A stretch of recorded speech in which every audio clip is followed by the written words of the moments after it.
Hi, I'm John Stevens. This is Matt Russell. And this is Pod Have Mercy. This is Pod Have Mercy.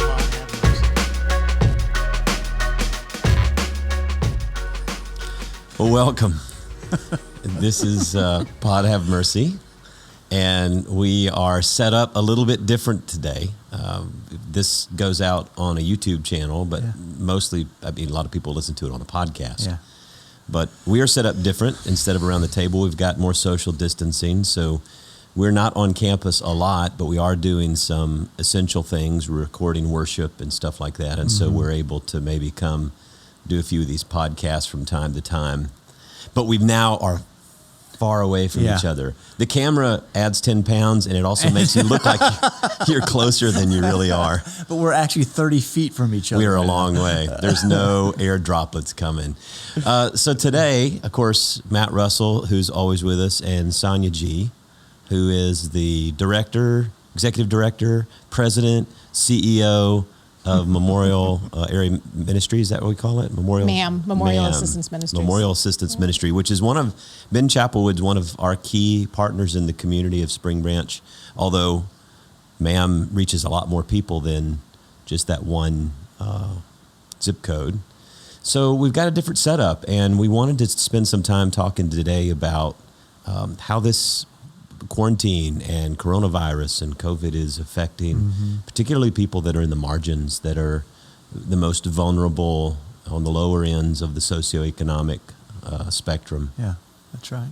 You sent me an article last week, John, that was in the Houston Chronicle, that the title is Corona Expert Dr. Peter Horitz, New Orleans is hotspot, will Houston be next? And he talks about in that article the fact that in all of this, it's the most vulnerable that are the most exposed, both in terms of their own kind of health and the healthcare system, and also financially. And so, being in partnership with MAM for so long, and the amazing work that they do, and that we've been able to do with and alongside of them, I thought it would be great to have Sonja come and just tell us about what she's seeing and the collaborative efforts that we're involved in with them, and so that we could get a sense of what's happening. People who are a part of Chapelwood are familiar with MAM, but a lot of people may not be familiar with MAM and the outreach in the midst. So tell us a little bit about the community ministry first off, and then we'll talk about how it's affected people. Yeah, absolutely. Just starting out, thank you so much for inviting me to be a part of this. The partnership with Chapelwood, who's been a part of MAM since our origins, it's been just great to continue to work together. I really think it is a community effort. So interestingly enough, the history of MAM is that it started in a situation, certainly not the same as today's, but it started in the early 80s when there was a significant economic crisis, and the churches were trying to figure out, how do we best serve the community?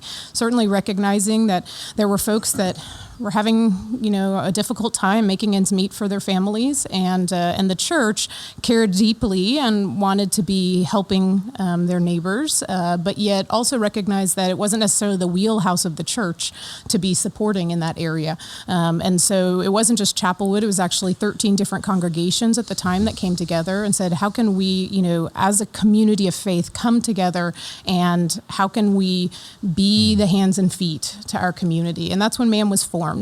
So that was almost 40 years ago. And here we are today. And it's really just amazing to see, our services have expanded significantly. So we have programs in lots of different areas. And kind of a nutshell, we say we try to help families move from a crisis or survival mode to a place of stability, and then moving on to thriving. And so that can look like anything from, support and assistance of how do I access the resources that are available within my community to help me in my situation. It could be emergency financial assistance, a little bit of what we're seeing right now that people are looking for. But I would say really our wheelhouse is helping people to navigate and to build a plan, an idea, and take the steps to get them closer to a place of stability. And so we do that through employment services. We do that through financial coaching and counseling. counseling. We do that through immigration services and mental health counseling. The fact that we have on our campus the capacity to touch the holistic needs of the person, I think are really, really important. And while we have a really strong staff, we really also depend on the community being a part of our work. So, in our programs, we have members of Chapelwood and other churches that are core parts of our team. One of the other skills that we support is English as a second language. So, we have over 1,500 ESL students every year at MAM, and every single one of our classes is volunteer teachers from our community. So we're really proud that, we're a community-based organization, and you can really see that here in the Spring Branch and greater area, people really do care, and they're coming together to support. So it's needed more than ever today, and we're just really, we're blessed to be a part of it. Yeah, and I appreciate all the work that you're doing. Ma'am has been a partner with Chapelwood, and we've been a partner with you along with a lot of other churches. And I think back on, since I've been here with Hurricane Harvey and the work that was done, our collaboration with you and communities and schools to really help people during that time, or a lot of people affected by that. And the thing that fascinates me, Matt, you and I have been talking about is, so we're living this new existence. We're in quarantine. We're stay at home since last Tuesday. Houston's been in a stay at home except for essential work. It's only been a week, John. It hasn't been a week. It started Tuesday, like midnight. So really it started Wednesday. So we're not even a week, and it feels like. Isn't it feel? I feel eternity. like that. I just want to acknowledge that this month was the rodeo and spring break, and that feels like it was like 100 years ago. Like time has been altered. Time does change. But one of the things that's interesting to me is like a lot of people that we talk to, you say, okay, you can work remotely, stay at home, you're virtual learning for your kids, but there are a lot of people in our economy and in our neighborhoods and in our cities that they don't have jobs where they can work from home. And I think we've talked about children in Houston where 30% are dealing with food insecurity, and their meal for the day would be from school. And I know that the school districts are trying to help, but even with the quarantine, you have to be very limited and very specialized about how you're handing out food. And you've been on the front lines of this. We've been on the front lines of this, and I know you have too. And I just think, my heart breaks for people that are in these vulnerable positions. I was reading an article, and they talk about, okay, here's what you need to do. Work remotely. Don't go into the office. If you need to take your sick leave, you can do that. Go to the grocery store and stockpile up on 2 weeks of what you need in case you get stuck at home. And make sure if you have any symptoms, call your doctor. Don't go to the office. And I'm thinking, okay, all of those things are things that a lot of people in our community are not able to do. That's a very privileged kind of list right there, isn't it? It's folks that are privileged can do that. But we're seeing a lot of the folks that we're in community with at Chapelwood and at MAM, they're unable to do that. They're wondering about rent. I think this April 1, that's just around the corner. And so, yeah. What is it? Studies that like 47% of people in the United States could not come up with $400 to meet some emergency in their life. Yeah. So if you are in the situation where you can stay at home and work and continue to be paid, you are really blessed. Yes. And you think about people who don't have doctors, also people who are in the lower socioeconomic range have higher health issues typically, more food insecurity. So, and you're talking about staying at home. Sometimes in our neighborhoods, this, you'll have multiple families that are living in a single home and they have to go out and work. And so to stay separated is one thing when you're a family of four in a 4,000 or 5,000 square foot house with 5 bedrooms. But if you are a family of 10 in a 2-bedroom house, that's a completely. What are you seeing, Sonja, and like with what you're dealing with in the community and your people Are you finding these pressure points at work? Yeah, absolutely. I mean, I think this is something that, at MAM we're accustomed to hearing on a day-to-day basis because of the work that we're in, but we certainly are seeing it in a much more heightened way in the past few weeks. I think, as you mentioned, it is the most vulnerable that get impacted, and it's everything from their health situations to their financial situations, the mental health and spiritual health of individuals. I personally was thinking about, today was the first day my kids are in HISD. This is the first day that they actually had curriculum and were meeting with their teachers.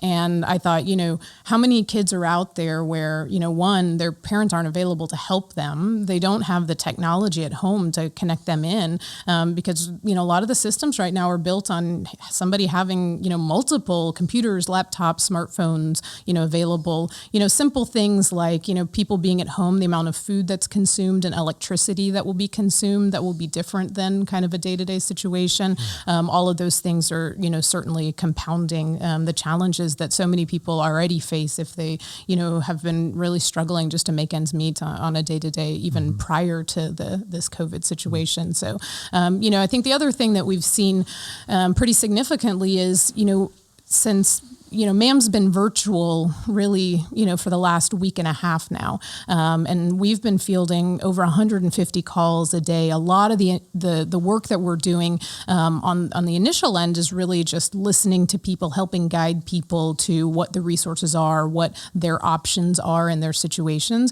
And one thing new that we found is, we've had a significant number of new families and individuals calling in, people who have said, I have never had to ask anybody for help before in my life, and I don't know what to do. And so certainly, the situation for them very challenging, as well as, it's a whole new system of, of knowledge for people that are accessing these support systems that we have, whether they're the formal ones, whether they're government-based or faith-based or community-based. So even just providing the information, what's accurate, what is up to date, is quite a significant, What's your endeavor. biggest challenge right now? I'm sure you got a lot of them.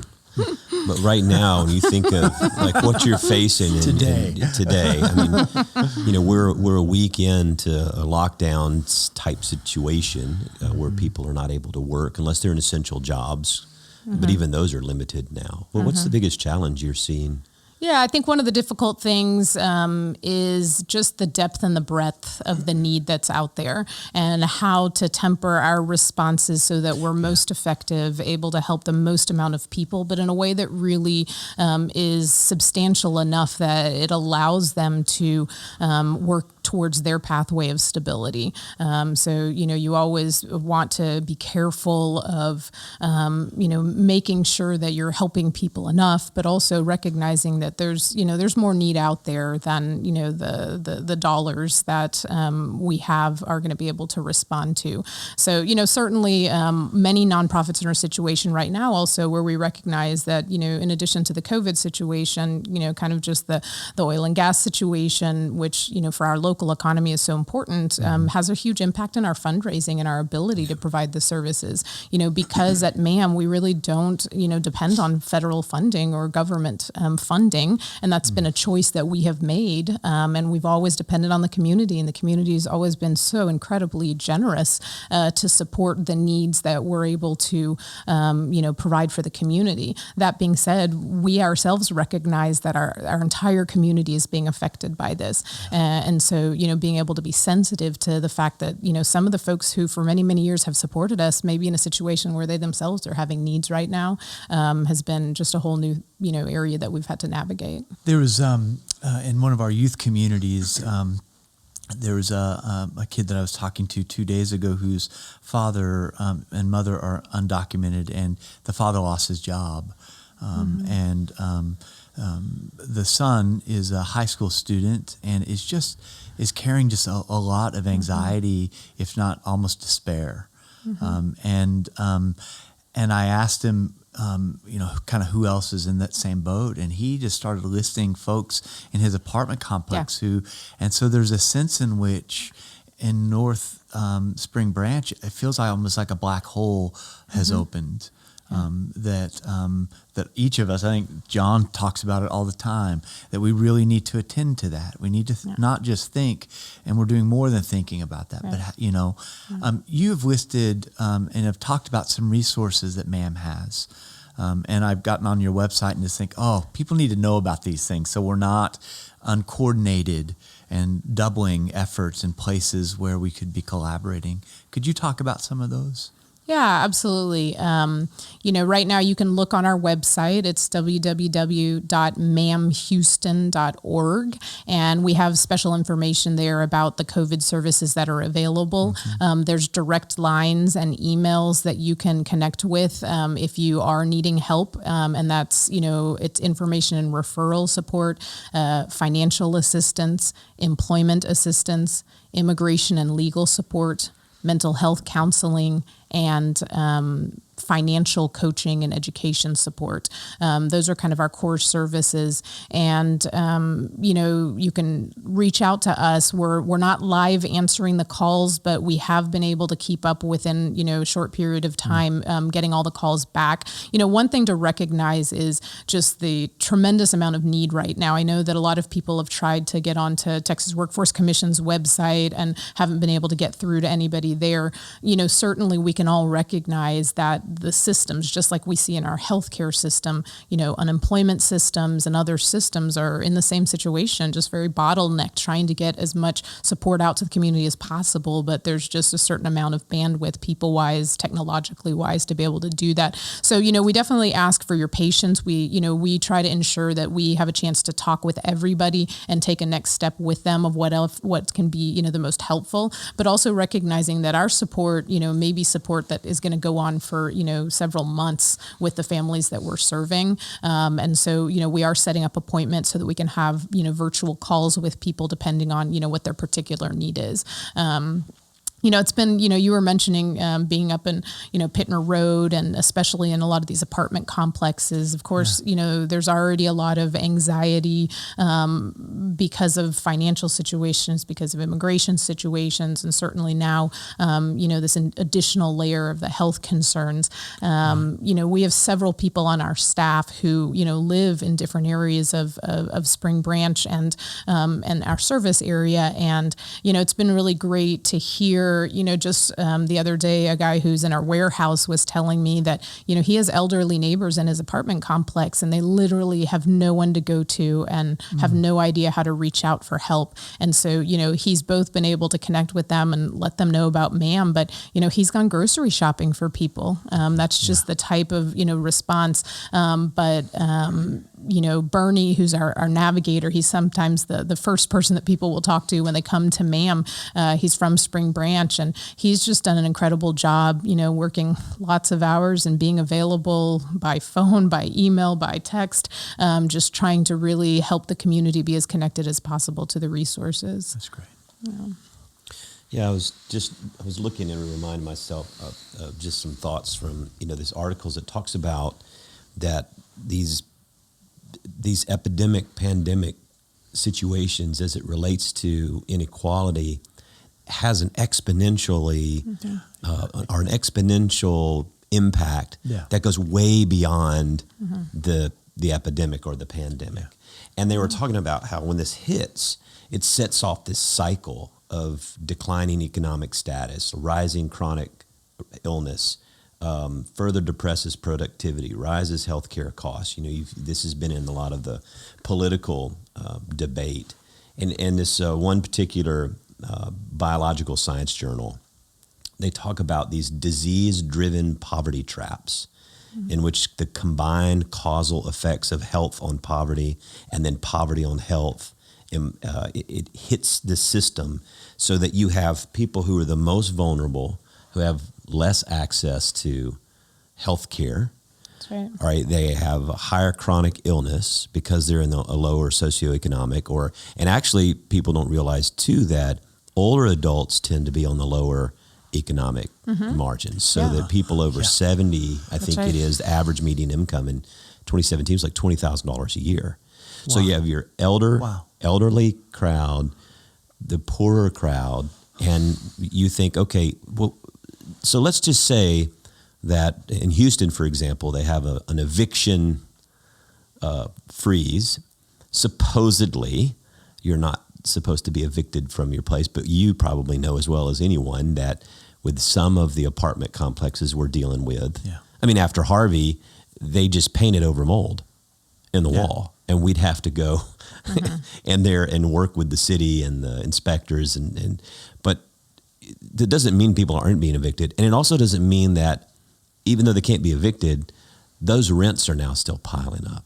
That's right. And I think that's something that's important for, while it's wonderful that people have a little bit more time and space because of the hold on the evictions, although that's actually doesn't apply to all renters.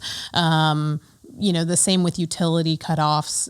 That does give people a little bit of a breather, but at the end of the day, it's just they're piling up more debt. And like we've already talked about, it's, so many people who already struggle on a day-to-day to make ends meet and are having to make really difficult choices. So if they are in a health crisis, it just continues to compound that challenge. And while we have seen legislation, be more flexible with, for example, with undocumented being able to access the medical support that they need for COVID-related issues. It's very focused on that. And so I think for a community that already has some trepidation about accessing resources to take care of their health, it's very confusing, and there are limited resources at the end of the day. We partner with Spring Branch Community Health Center, who's also doing a fantastic job of trying to continue to provide resources in the community for the health needs. And they've seen significant challenges, both because of having to, have additional measures, safety measures, but the resources on material has been limited. And so, we see a strain where there already have been organizations set up to try to step into the gap. They're also at high risk right now, and have seen significant decline in their numbers. So, like you mentioned, it's something that is seen throughout. And I think that the repercussions, while we may feel and you can hear the anxiety and notice some things today, I think it's hard for us to even imagine how long, into the future, the current situation is going to impact lives and communities. I think it extends out a long time. I mean, I think just for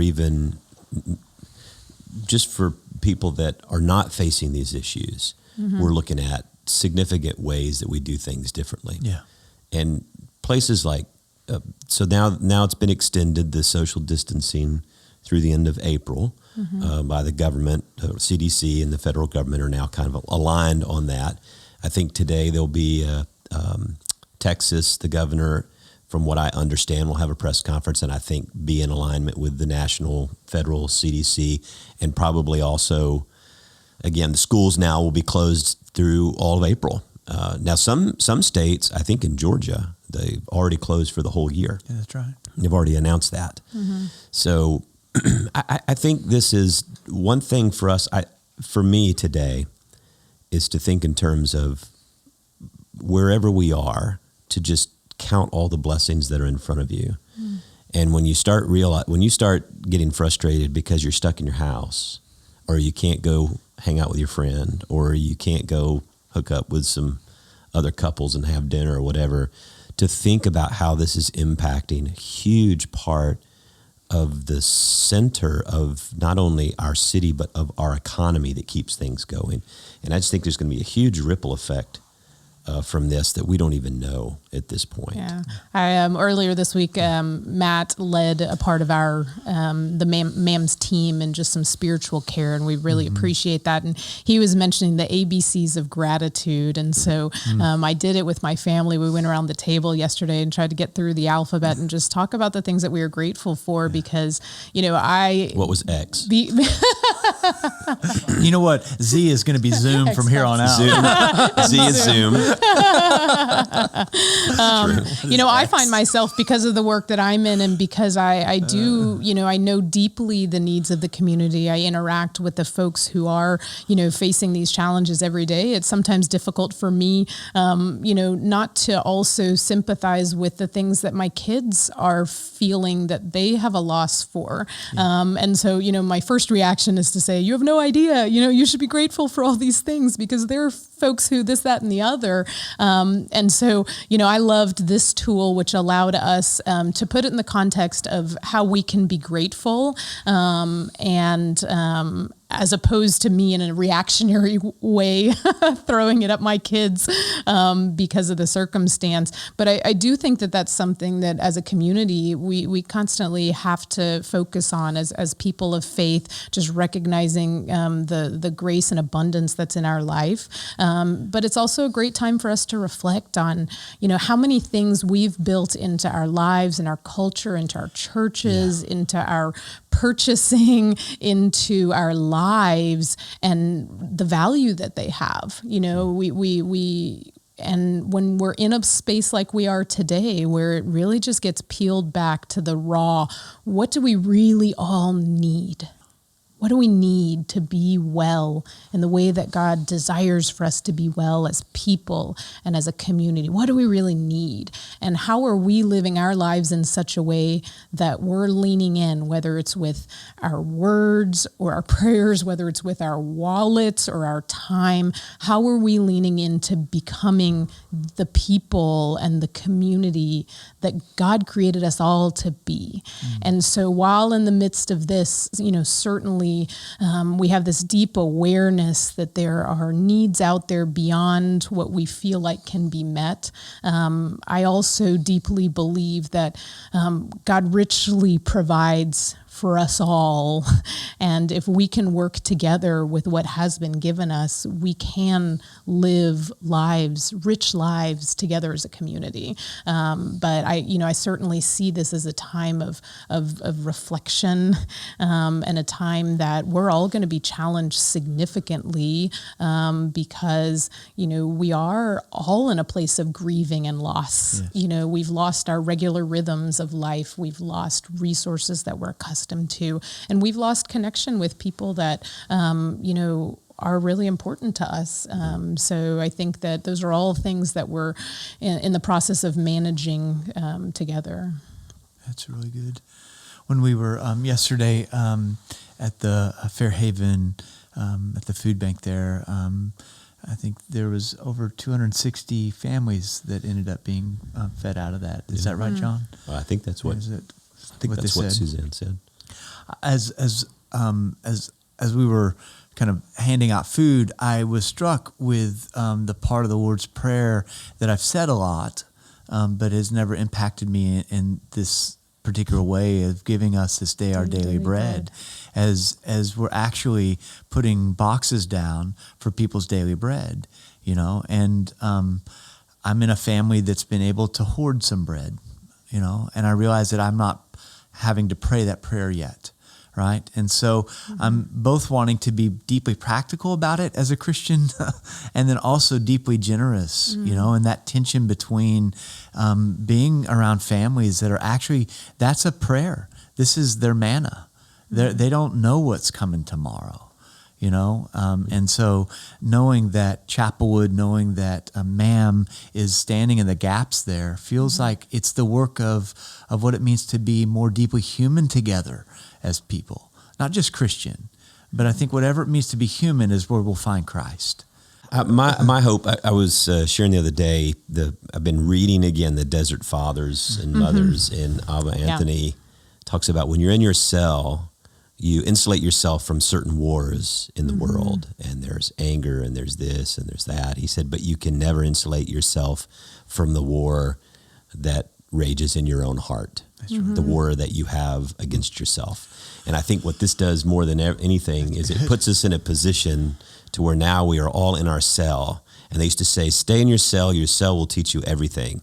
And we're starting to learn what that means now. They chose to go out and live by themselves, which I think is kind of crazy.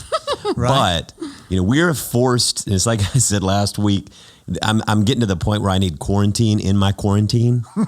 It's like we can only have movie nights so many nights in a row, and then we just got to go to our separate corners and come out, in a day or two. But I'm sure with the family, this is just my wife. All I ever wanted was my family just to be together all the time. And she's even like, be careful what you pray for. You all again tonight, again. I have a 10-year-old, a 7-year-old, and a 15-month-old. Oh, dear Lord. So, we've been navigating work schedules, school schedules, nap schedules, all of the above, but certainly learning to have additional grace because we're all in, uncertain times, and it's it affects us all differently. So there's so much blessing in this, like you said. I really hope and pray that we don't come out on the other side exactly like we went in. Yeah, I really do hope and pray there's some sense of being able to sit, like we talked about last week, be able to sit in the darkness and to understand that darkness is a part of life, and that we don't have to always turn the lights on right away immediately. But to let the darkness teach us what it needs to teach us, knowing that God is the one that's present in the darkness, present on the chaos, present on the waters. Right. And that also and this is what I don't like about this time, that I don't get to decide when it's over. There's a part of like when I hear you say that, I think, oh yeah, I've learned that. I'm good. Now can we get back to normal? Where it's almost as I don't get to decide when this is over. I don't get to decide what it takes. I don't get to decide where it takes me, right? And so I think that what we end up seeing as Christians is back to this deep sense of living a life of surrender. Letting the darkness do what it will do in us, in our cell. And that's some of the things, like you said, John, that I'm facing within myself and my own cell. It ain't pretty stuff, and so it's being around then Christians and a community of folks that say, bring it. Okay, if this is what we're going through together, let's do this together. Let's get stinky together. Let's work it together because we're all in it, And if we decide to manage ourselves in the middle of this, both as a church or as people, we will act as if the darkness isn't present, And God, like you said, God's in it. I think our tendency always is, not always, for some of us, our tendency, asking for a friend, right? is to want Long-time listener, first-time caller. Asking for a friend. Go ahead, Sonja. Wanting to control the situation, wanting to fix something. Even your question about like, what can we do? Those of us that are sitting home, like, what can we do? Like, I want to do something about this.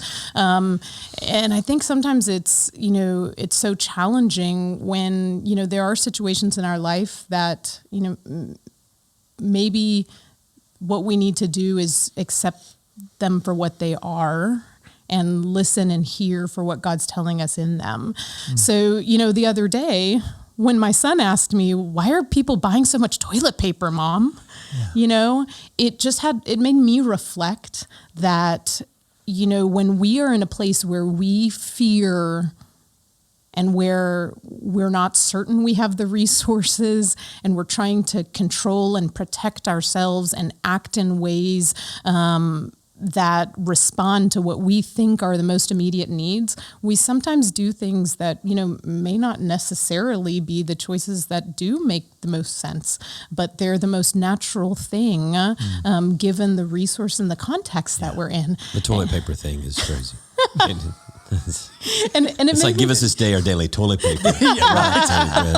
Well, I will say 2 weeks. So 2 weeks ago, I think, and you might have been on this call, what Suzanne was saying, they were on a call with the food banks, and 2 weeks ago, people bought 4 times more than, so basically whatever they typically buy in a week, they bought 4 times more than they normally do. And last week it was only like 50% Right. more. Yeah. And so you're finding people are realizing, I think what's happening is all these preppers are running out of storage space in the house. And it's kind of like, Use some of this stuff. yeah, like, The deep freezer's full. they're like toilet papers are now an ottoman in your house. You got packages of toilet paper. You got your feet propped up on them, and it's like, hey, we don't really Sofa. need any more toilet paper. I think we're good. Send it to my house, because I was one of those that thought, phooey, you can always get toilet paper. Guess what? Amazon has no toilet paper. Period. So, Well, I did think it's interesting, to what Matt was saying earlier. And we saw this with toilet paper. We saw it with soap. We saw it with all of these things, right? In our own need to feel that security, we've gone out and bought massive amounts of quantities of these things. Well, who are the people that are most affected? Once again, the people that are most vulnerable. That's Why? right. Because they don't have the capacity to go out and buy, significant stocks of any of these items. And when they got to the store, there was nothing. It's interesting. John preached on this text about Jesus feeding the 5,000 a couple weeks ago, and one of the things that you intimated in the interpretation is that this isn't necessarily a magic trick that Jesus is doing with Big Macs, right? This is a kid that's sitting on food, and there's a sense in which other people are sitting on food, and they begin to pull out the food that they have, right? And so there's a sense in which there is enough. There is enough. And sometimes we've piled up the enoughness in an extravagant way in our own, and it's depleted the enoughness that another person might have. And so as I was handing food out yesterday, I realized, I felt convicted at that, of saying, I don't know what to do with that, but here's people praying for their daily bread. And for me to come in line with the gospel, I need to look at that more. I don't know what to do about that. I'm hoping to be in a community of folks that's going to wrestle with that together. But to know that that's a part of the gospel. So when you're standing at your pantry and you're thinking, geez, I got to eat another turkey sandwich today for lunch, just remember that there are people who are getting up early in the morning to go get in line at Fairhaven or on the east side or at different locations, to wait in lines for hours just to get a collection of groceries. And I think that's, I think the final word would be just in one or two things that can be the most helpful. If someone's thinking, what can I do to be helpful? What would you say from Ma'am's perspective? So I think those two things, I love how Matthew just connected it to the spiritual journey for each of us as we make these decisions. And, one thing we've encouraged people to do, we recognize that not everyone's in a situation to be able to write a big check, to MAM or to the church's relief efforts. But, we're encouraging people to figure out for you what feels like an amount that you can give. Because we really think the entire community's been affected. It's going to take the entire community also to recover from this together. Yes. And so even if that's, a $5 a month and, you do a recurring gift on your credit card, that's important because that is somebody else's answer to prayer that we're able to provide, whether it's through food or rent subsidies, whether it's through the support systems that we make available. And so, I think that's one big piece of it. And the other piece is just, telling other people that you know of about MAM or about, the work that's being done in the Fairhaven food distribution, so that people who may not be a part of our networks and may not know that, hey, this is where I can focus all of my attention and resources right now because these are the needs and these are organizations that are responding effectively, that we know, that we trust. Let people know because, there's certainly people out there that this may not be what they would support on a day-to-day basis, but right now they're wondering, who can I support that's doing good work? It's like Mr. Rogers said, whenever things are bad, look for the helpers. Yeah.